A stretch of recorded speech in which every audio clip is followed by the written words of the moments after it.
Dahulu kala, terdapat sebuah desa bernama Desa Ngasem. Desa ini terletak di sebuah lembah antara Gunung Merbabu dengan Telomoyo. Di sana bermukim sepasang suami istri, bernama Ki Hajar dan Nyai Selakanta.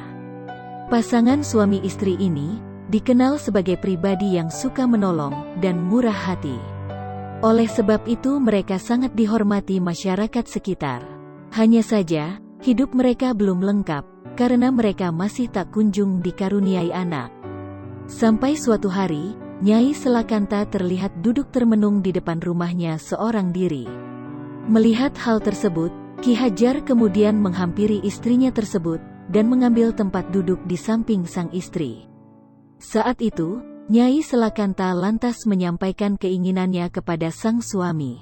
Ia sangat ingin memiliki anak. Aku sangat ingin memiliki anak.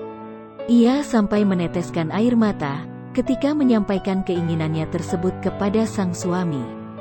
Ki Hajar yang mendengar keluhan istrinya itu, kemudian meminta izin kepada sang istri untuk bertapa. Barangkali dari bertapa, dirinya akan mendapat wangsit. Keesokan harinya, Ki Hajar berangkat ke lereng Gunung Telemoyo untuk mulai pertapaannya. Selama bertapa, Nyai Selakanta menunggu sang suami dengan sabar. Hanya saja, bulan demi bulan sudah terlewati, dan sang suami tak kunjung pulang. Hingga suatu hari, Nyai Selakanta merasa mual dan muntah. Ia berpikir bahwa dirinya sedang hamil, dan ternyata apa yang dipikirannya tersebut benar. Semakin hari perutnya semakin membesar, hingga tiba waktunya ia melahirkan. Hanya saja ketika melahirkan, Nyai Selakanta sangat terkejut, karena yang dilahirkan adalah seekor rusa. Anak itu kemudian dinamai Baru Klinting, yang diambil dari nama tombak milik suaminya. Nama Baru berasal dari Bra, yang artinya keturunan Brahmana. Brahmana ini merupakan seorang resi, yang kedudukannya lebih tinggi dari pendeta. Sementara nama Klinting berarti lonceng.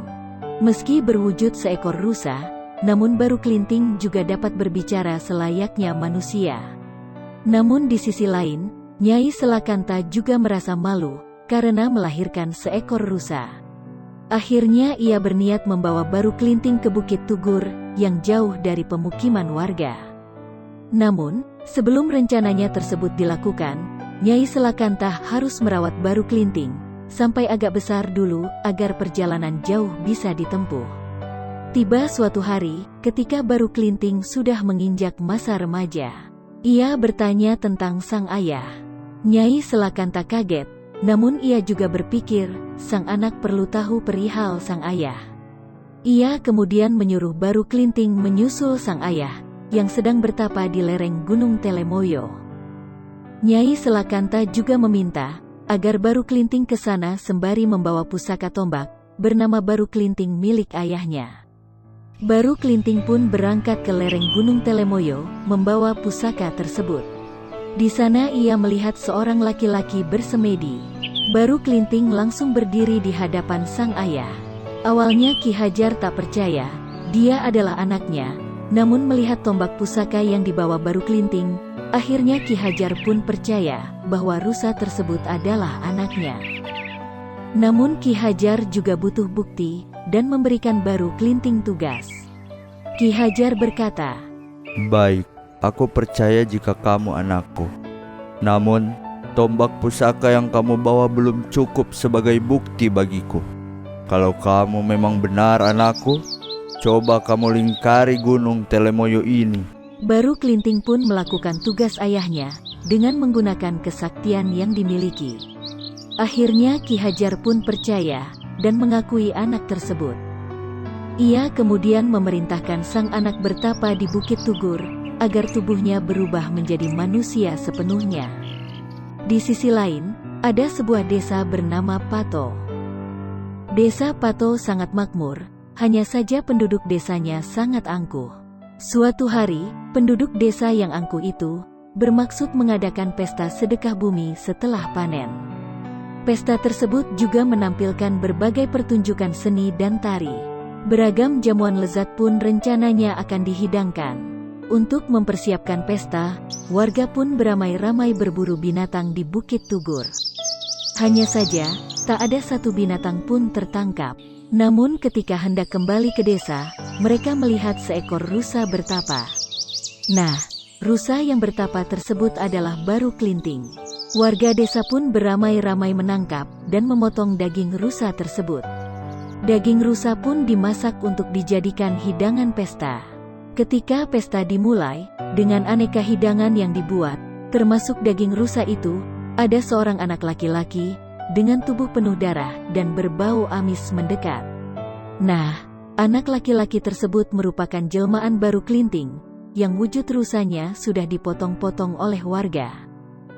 Baru Klinting dalam wujud anak laki-laki, penuh darah, meminta bagian makanan kepada warga, namun diusir begitu saja. Dia pun meninggalkan desa. Kemudian di tengah perjalanan, ia bertemu janda tua, bernama Nyi Latung. Nyi Latung yang baik hati pun mengajak Baru Klinting datang ke rumahnya, dan memakan makanan di rumahnya saja. Di tengah perbincangan, Baru Klinting meminta Nyi Latung membantunya, memberi pelajaran bagi warga. Nyi Latung diminta jika mendengar suara gemuruh, agar menyiapkan alat menumbuk padi dari kayu. Beramai-ramai, warga mencabut lidi itu. Namun, tak ada satu orang pun yang berhasil. Sementara dengan kesaktian yang dimiliki, Baru Klinting bisa mencabut lidi itu dengan mudah. Begitu lidi tercabut, suara gemuruh terdengar. Dari bekas lidi yang tertancap itu, air pun keluar. Semakin lama terjadi banjir besar, dan penduduk langsung menyelamatkan diri. Hanya saja, air dengan cepat memporak-porandakan desa, hingga membuat semua warga tenggelam, dan desa tersebut berubah menjadi sebuah rawa yang sekarang dikenal dengan sebutan Rawa Pening.